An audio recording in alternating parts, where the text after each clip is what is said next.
Hi, my name is Ian Williams, and we're going to be talking about feral swine damage management today. We're going to cover issues like crop damage, property damage, and disease transmission from them. We're also going to cover ways to manage them, so like lethally, non-lethally, and just some more issues caused by feral swine. So, feral swine is a domesticated pig, or a European wild boar, or a hybrid of the two. My apologies. Just out on the landscape, not being farmed or anything, just out there living their life. The scientific name of feral swine is Sus scrofa, and that goes for your domesticated pig as well. They're the same thing, same species. So they can look like this. I'm 90% sure that this is a picture of the European wild boar, actually, not the feral swine here in America, like not your domesticated pig, but they can look like that. Here's a little bit more about them. Like I said, they're your pink domesticated pig, and they can turn into something like this. How they go from that to that, I have no idea, but after about a month of being out in the wild, their snout will get longer, their tusks will get longer, the ears get shorter, and the hair gets longer as well. Yet again, that happens after being out in the wild on their own for a month. They're opportunistic omnivores, so they eat just about anything that they can get their mouths on, but they eat a lot of acorns, roots, tubers, and especially crops. And tubers are, think of something like garlic, potatoes, stuff like that. It's just where that plant stores a lot of energy, so very high energy meal for them too. They were originally brought here in the 1500s by early explorers exploring America and just set free so they could have food. They can have about 4 to 6 piglets, and the females end up forming groups called a sounder. A sounder consists of at least 2 female pigs and their piglets, and they can have about up to 30 pigs in one sounder. So that is a lot of pigs. Yeah, and all those pigs can cause a lot of damage on your property or someone else's property. They can wreak some havoc. It's impressive. Some issues caused by feral swine are crop damage, property damage, and then also disease transmission. They cause crop damage from one, straight up eating the crop, rooting and wallowing, and then that goes for property damage as well, rooting and wallowing. And then disease transmission, they can transport it to us or livestock or other wild animals as well. So going into crop damage a little bit deeper, they cause about $2 billion each year in crop damage. I imagine that's losses from the farmers, and then also money that they spend repairing their property. They are about to start becoming a big issue because it's about to be time to plant seeds, like for summer and fall. And they will eat the crops till they're about the size of my water bottle. And then they'll leave them alone till they're at maturity or starting to produce, fruit. Like fruits or veggies, and they will, like as you can see in this picture, they'll push them over and consume whatever crop was growing, whether it be corn or soybeans. And another big crop that they depredate is peanuts, because they like rooting a lot, and peanuts, they grow underground. But they can, root and wallow through here as well, tearing up the farmer's field, making it more expensive for that farmer to just be able to grow crops there again. They can be a big trouble. And going on to property damage, like I mentioned before, rooting and wallowing are 2 main things for them on these properties. The saying, sweat like a pig, is not a good saying because pigs don't have sweat glands. So that's why they wallow. They wallow to help regulate their own temperature because they can't sweat like we can and help control how hot or cold or how hot we are. So they wallow to help cool down. And when they're rooting, they can dig a couple feet under the ground. So imagine having about like a 2-foot hole right there from a pig rooting by your front door and stepping into that. It would not be good.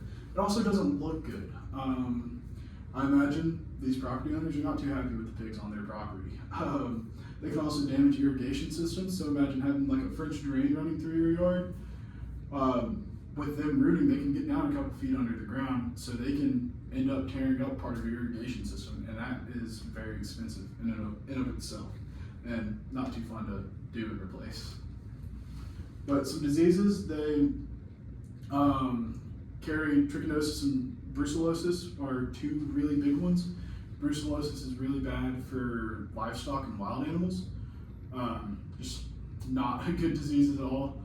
And it can also be transmitted to us. If you are a hunter and you like eating wild boar, you really need to be careful that you cook it thoroughly and you wear gloves when you are skinning and quartering the animal, because those are two big places where humans get it from wild boar, is skinning the animal or eating undercooked meat, just because that disease is still in there. Hogs are known to be dirty animals, and just wild boar carry a lot of diseases. Moving on, some ways of managing wild boars. We have lethal management. So we have helicopter gunning, gunning for them at night, and then dispatching them from a trap. So helicopter gunning, that's what this is a picture of. It's as it sounds. You're just shooting them from a helicopter. So you'd have a gunner on one side, or maybe both, and you're flying over these pigs, shooting them. Helicopter gunning is very efficient and very effective at killing pigs, because you can cover a lot of area in a shorter amount of time. The only two drawbacks are, or I guess three. It's very expensive because you have to have a skilled gunner and a skilled helicopter pilot, and then plus fuel and ammo. It's also weather dependent, so if it's a rainy day outside, they're probably not going to be out flying shooting pigs.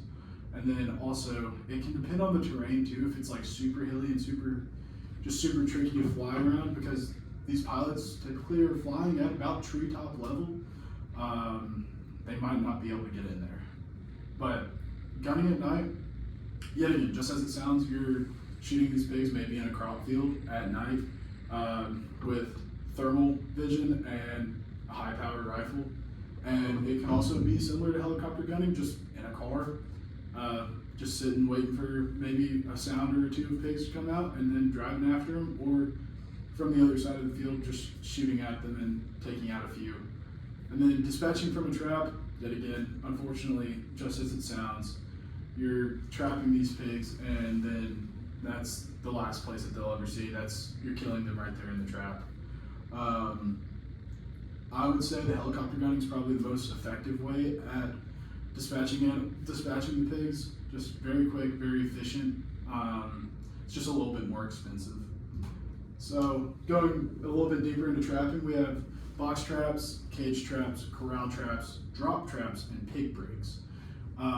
It's a lot of traps. Corral traps are just a big circle. They'll have one gate, either a drop gate or like saloon doors, that can be remotely triggered to drop or close when there are pigs in there.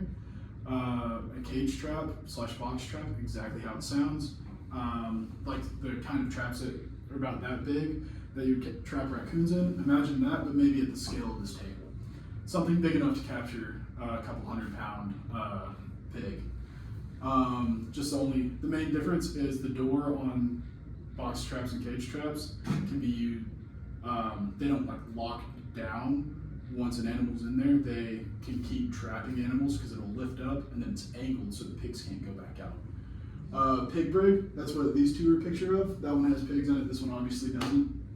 It's just a net, and the pigs will they'll root their way under the net, or get under the net with their snout, and they'll go under the net and then be in there. And when they try to get back out, they're stepping on the net and running into the net, and it will just bounce them back to the center. It's kind of like a style of corral trap, just a little bit different with a net. A drop trap is another form of a corral trap, just the whole walls come up on the sides, and then they drop down when remotely triggered. And that's really good at catching trap shy pigs when they struggle coming to the trap. Some non-lethal management are propane cannons, fladry, and then propane cannons, fladry, and then just fencing. Propane cannons, they sound scary, but all it is just a big boom. Like nothing happens, it's just a sound. Paired with a form of lethal management, just maybe shooting a pig or two every time you, once they start getting used to your propane cannon, can make it very effective. Because after a while, they'll get associated, they'll just get used to the propane cannon going off and nothing happening. So if you have death associated with that propane cannon still, it can still be a very effective non-lethal management for 90% of the time. Fladry, that's what this is. It's just flagging tape on a line run across a bunch of fence posts, and the movement from the flagging tape scares the pigs. Paired with an electric wire going through it, even better. Fencing, you want to have strong panels similar to like what the corral traps are made out of, and you want to dovetail it. So you want to dig a couple feet underground and angle it back towards, so the pigs can't end up digging up and getting under there. Management difficulties are hunters, terrain, vegetation, and controversial practices. So hunters, they like hunting hogs. They will move them around from place to place and make it harder to either manage a population or just control the population in that area. Terrain and vegetation, like I've mentioned before, can make it difficult for aerial gunning or even trapping. That's a big struggle for trapping, is like vegetation and terrain. Same with the helicopters. And then controversial practices. Lots of the time people are using AR-15s to kill hogs, and they're not looked at in the best light right now with all the things going on in America. So it can be difficult, one, killing animals, especially with an AR-15. So it can make it very controversial. But to wrap things up, like I stated before, they are either domestic hogs, European wild boars, or hybrid. Damage farmers' crops and people's properties, and can carry diseases. You can manage them lethally through shooting them essentially, or non-lethally through just kind of deterring them and hoping that they don't come back. And paired with a little bit of lethal management, mostly non-lethal management, can be very effective. But there are many difficulties to managing these animals. One especially being hunters, and then two, just it being a controversial practice.